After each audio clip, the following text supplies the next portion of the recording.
भूमीच्या स्वाभिमानाला जागवतो. गंगेच्या प्रत्येक लाटेत स्वातंत्र्याचा जयघोष दडलेला आहे. सह्याद्रीच्या प्रत्येक कातळावर बलिदानांचा इतिहास कोरलेला आहे आणि तिरंग्याच्या प्रत्येक लहरीत अजूनही लाखो वीरांच्या श्वासांचा स्पंदन ऐकू येतो. आज मी केवळ स्वातंत्र्य दिन साजरा करण्यासाठी उभा नाही, मी त्या अमर बलिदानांसमोर कृतज्ञतेने नतमस्तक होण्यासाठी उभा आहे. आदरणीय व्यासपीठ, गुरुजन वृंद आणि माझ्या मित्रमैत्रिणींनो, आपण दरवर्षी 15 ऑगस्ट साजरा करतो, ध्वजवंदन करतो, घोषणा देतो, भाषणेही ऐकतो. पण आज मी एक वेगळा प्रश्न विचारू इच्छितो. जर आज भगतसिंग, राजगुरू, सुखदेव किंवा नेताजी सुभाषचंद्र बोस आपल्या समोर उभे राहिले तर ते आपल्याला कोणता प्रश्न विचारतील बरं? नाही ना सांगता येत? थांबा, मीच सांगतो. आम्ही तुम्हाला स्वातंत्र्य दिलं, तुम्ही त्या स्वातंत्र्याचं काय केलं? अहो, देश गुलाम असताना शत्रू बाहेर होता, पण आजचा शत्रू मात्र आपल्या मनातच आहे.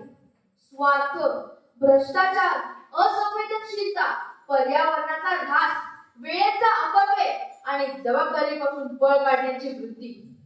स्वातंत्र्य म्हणजे केवळ बेड्या सुटणे नव्हे, स्वातंत्र्य म्हणजे स्वतःच्या मनावर विजय मिळवणे. एका लेखकाने किती सुंदर म्हटले आहे बघा, देश बदलायचा असेल तर घोषणा बदलू नका, स्वतःच्या सवयी बदला. कारण राष्ट्राचा चेहरा संसदेत नाही, तो प्रत्येक नागरिकाच्या चारित्र्यात दिसतो. आज भारताने जगात नवे स्थान निर्माण केले आहे. विज्ञान, अंतराळ संशोधन, तंत्रज्ञान, डिजिटल क्रांती, क्रीडा, उद्योग, प्रत्येक क्षेत्रात भारत वेगाने पुढे जात आहे. आपण विकसित भारत 2047 चे स्वप्न पाहत आहोत. परंतु विकसित भारत म्हणजे फक्त उंच इमारती, वृद्ध रस्ते किंवा आधुनिक तंत्रज्ञान नव्हे. विकसित भारत म्हणजे जिथे कोणताही विद्यार्थी शिक्षणापासून वंचित राहणार नाही, जिथे शेतकऱ्याच्या घामाला योग्य मोबदला मिळेल, जिथे स्त्री सुरक्षित असेल, जिथे विज्ञानाबरोबर संस्कारही उंचावतील आणि जिथे प्रत्येक नागरिक म्हणेल, हा देश माझा आहे, म्हणूनच याची जबाबदारी ही माझीच आहे.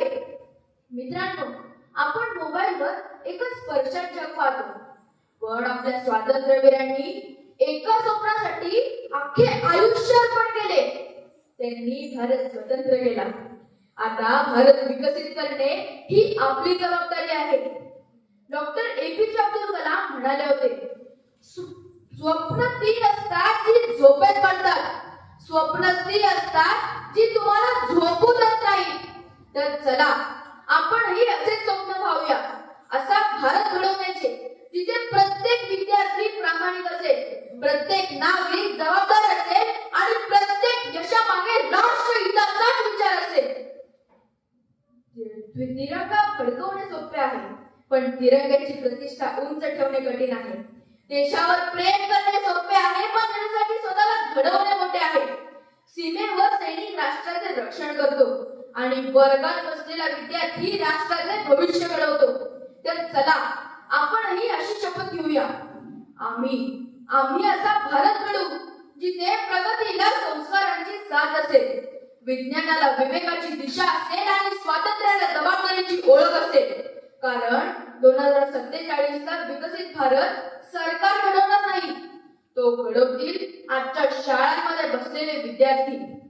शेवटी मी एवढेच म्हणू इच्छितो, कुछ नशा तिरंगे की आन का है, कुछ नशा तिरंगे की आन का है, कुछ नशा मातृभूमि की शान का है. लहराएंगे हर जगह ये तिरंगा, लहराएंगे हर जगह ये तिरंगा, नशा ये हिंदुस्तान की शान का है, नशा ये हिंदुस्तान की शान का है. तर चला, मोठ्या अभिमानाने म्हणू